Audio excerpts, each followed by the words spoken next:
네, 배우 김민희 씨와 홍상수 감독이 불륜설에 휩싸였습니다. 한 매체는 두 사람이 1년째 부적절한 관계를 이어가고 있다고 보도를 했는데요.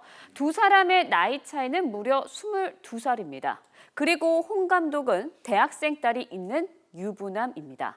두 사람은 2015년에 개봉한 영화 지금은 맞고 그때는 틀리다를 찍으면서 연인 사이로 발전한 것으로 알려졌는데요. 당시 영화 기자간담회에서 있었던 두 사람의 인터뷰 내용 직접 들어보시도록 하겠습니다. 지금은 맞고 그때는 틀리다에 있어서 지금은 그냥 그 순간에 충실하는 거가 얼마나 어려운가. 기억에 의존해서 그때 묶여있지 않고 지금에 집중할 수 있고 충실할 수 있는 게 얼마나 어려운가 할 때 지금 그런 의미가 될 것 같습니다. 감독님 영화 너무 좋아했고 이렇게 같이 함께 작업한 거 너무 기분 좋았고요. 영화 보고 나서는 정말 감사드렸고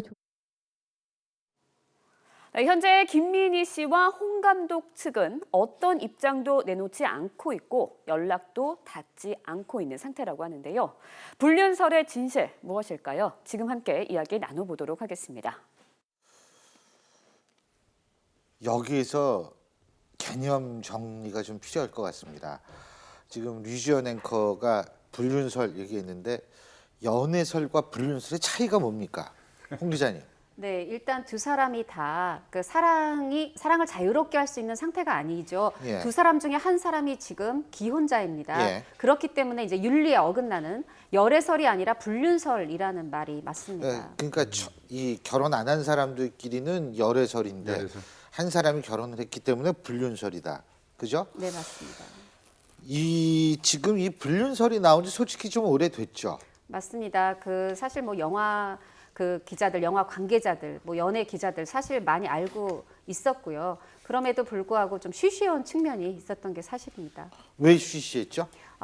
두 가지 이유 정도로 좀 요약할 수 있는데요. 하나는 이제 김민희 씨가 그 영화 아가씨에 출연을 했고 영화계에서 이 영화가 칸 국제영화제 경쟁 부문에도 어떤 진출할 수 있는 만큼의 어떤 작품성이 있다라고 생각했기 때문에 어떤 이 아가씨 작품 자체 그 뭐 감독이라든가 배우들한테 끼치는 영향 이런 부분에 대해서 그 보도를 하기에 부담스러웠던 부분이 있었던 게 사실이고요. 이제 또 하나는 이 부분은 조금 민감할 수는 있습니다만은 그러니까 그 개인사다. 결국은 이 두 사람의 개인사다. 그러니까 기자들이 볼 때는 그냥 하나의 배우, 하나의 감독. 그러니까 그들 어떤 배우로서 감독으로서 존중하는 부분이고 사생활에 대해서는 어떻게 보면 그러니까 간섭하지 않으려는 그런 태도도 있었던 게 사실입니다.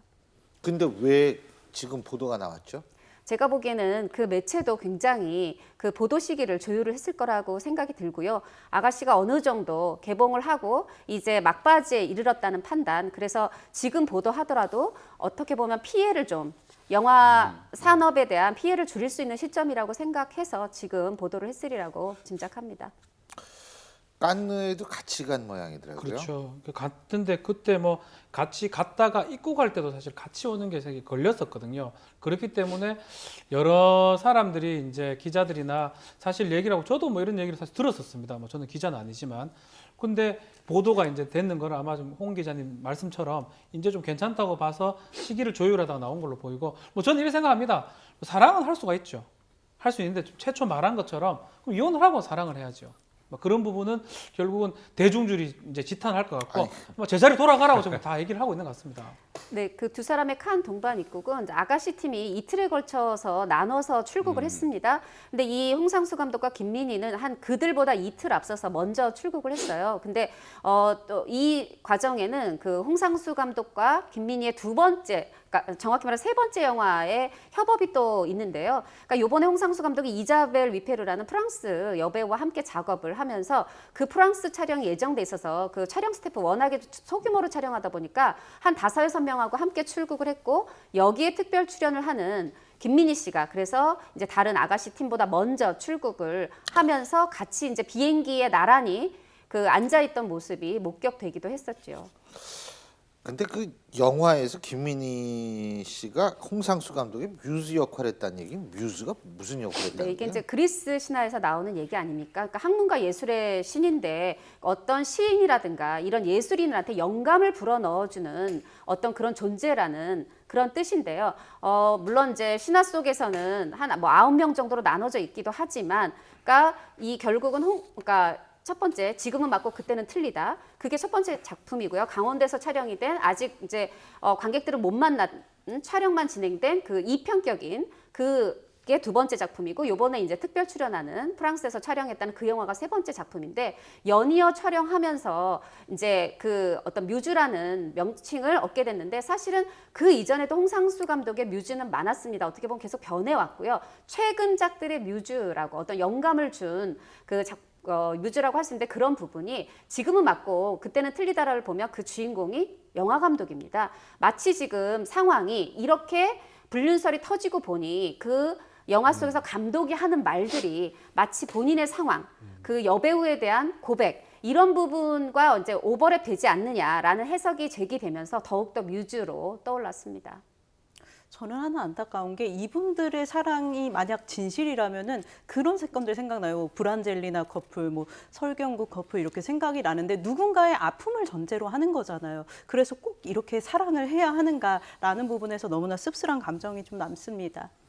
근데 그 아까 뭐 이혼을 하지 않은 상태에서의 사랑이라고 말씀하셨는데, 지금 홍상수 감독 부인 되시는 분께서는 이혼을 생각하지 않고 계시는 모양이죠? 맞습니다. 홍상수 감독 부인은요, 그러니까 결국은 돌아올 것이다. 나는 평생 기다릴 것이다라는, 이혼은 절대 안 하겠다는 의지를 밝히고 있어요. 근데 왜 이혼 얘기부터 나왔냐면, 홍상수 감독이 지난해부터 그 말하자면은 가족들에게도 본인의 그러니까 사랑을 그러니까 숨기고 몰래 사랑을 하다가 이제 들킨 게 아니라, 어떻게 보면 부인에게도 알리고 딸에게도 알리고 다른 일가 식구들에게도 알리고 나는 이혼을 하고 재혼을 하고 싶다, 이런 그 의사 표현을 했다고 합니다. 그러나 부인은, 그러니까 남편은 굉장히 자상한 사람이었고, 지금 잠깐 말하자면 흔들리는 거다, 판단이 헷갈리는 거다, 결국은 가정으로 돌아올 것이다라고 굳게 믿고 있는 거죠. 어떻게 보면 저희는 이혼 제도에 관한 우리 법의 입장도 관련이 있는 것 같아요. 왜냐하면 미국이나 이런 나라는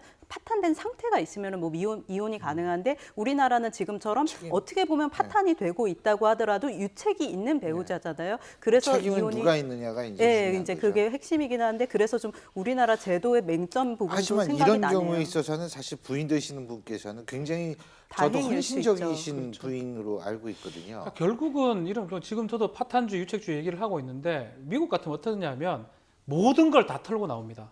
자신이 가지고 있는 모든 재산을 아내한테 다 주고 나올 수 있는 그런 제도가 돼 있거든요. 징벌 손해배상이 돼 있기 때문에. 근데 우리나라는 아직 그렇지 않기 때문에, 만약 모르겠습니다. 아직까지 남편이 돌아오기를 원한다 그러지만, 우리 민법상 모든 원칙은 손해배상, 금전배상으로 가는 거거든요. 많은 돈을 받고 대학생 딸하고 뭐 새롭게 살 수 있다 그러면, 어쩌면 홍상수 감독도 사랑하는 사람을 가기 위해서는 자신의 모든 걸, 뭐 최태원 회장도 마찬가지입니다. 자신의 모든 걸 주고도 괜찮다 그러면 그걸 다 주고 나가는 것도 방법이 아닌가. 서로 그렇게 행복한 게 아닌가. 변호사는 그런 얘기를 좀 하고 싶습니다. 지금 헌신적이란 말씀을 근데 전 하셨는데, 조금 거기에 네네. 다른 생각이 있는데 말씀하시죠. 네, 헌신적이란 말을 하셨는데, 그러니까 그 노모가 있었고, 이 부인이 그 노모도 열심히 모셨고, 또 홍상수 감독이 작가주의 그렇죠. 감독이잖아요. 크게 돈을 버는 그런 가장이 아닙니다. 이런 부분에 대해서도 부인의 지지 지원이 없으면 불가능했던 맞습니다. 부분이 있는 거고요. 그리고 뭐 저는 전해 들은 얘기입니다만, 지금 이제 지난해 9월에 집을 나가서 현재까지 들어오지 않고 있기 전에 처음 이 상황을 알았을 때, 이 부인이 정말 그 동네에서 거의 딱 볼 때 무슨 일인지 모르지만 주변 사람들이 보기에 혼이 빠져서 이렇게 망연자실한 모습으로 어떤 이런 횡단보도를 건너는 그런 모습이 또 목격되기도 하고, 그래서 아니 무슨 일이 있으신가 늘 웃고 다니셨는데, 이런 또 목격담도 사실 전해지고 있었습니다. 그 뭐 굉장히 그 시어머니께서 뭐 치매에 걸리셨는데 그걸 잘 또 케어해 주신 며느리고, 그리고 참 그 시아버지 돌아가시 전까지도 굉장히 잘 해드린 며느리였다는 얘기를 들었는데, 전 이제 이렇게 생각하고 싶습니다. 이거 뭐 각자 헤어져서 산다 이거보다도 이 홍상수 감독의 부인 되시던 분의 인생 그럼 뭐냐는 거죠, 사실은. 예? 그러니까 이제 그런 측면으로 우리가 사실 파탄주의냐 유책주의냐는 얘기 전에 한 여성에 있어서의 삶도 한 번쯤은 생각해야 돼야 되는 거 아니냐. 딸 가진 아빠의 입장으로서 네. 저는 사실 그런 생각을 좀 해보게 됩니다. 착잡하네요. 어쨌든 두 사람은 입장 내놓지 않고 있는데 무슨 입장 내놓을 것 같아요? 그 홍상수 감독은 이제 그 드릴 말씀이 없다라는 네. 이제 짧은 멘트를 남겼고 사실은 이 보도가 미리 예고된 바가 있습니다. 그 매체가 이 취재를 하는 과정에서 그게 이제 조만간 보도가 되겠구나라는 사실이 좀 감지되고 있었고요. 또 그래서 홍상수 감독이 지금 헤어를 출국하기 전에 영화 뭐 배우라든가 뭐 제작사 대표라든가 어떤 기자라든가 이런 분들한테 전화를 해서 미안하다. 그러나 드릴 말씀은 없다. 이런 짧은 얘기를 남기고 해외에 출국을 했습니다. 예, 좀 씁쓸합니다.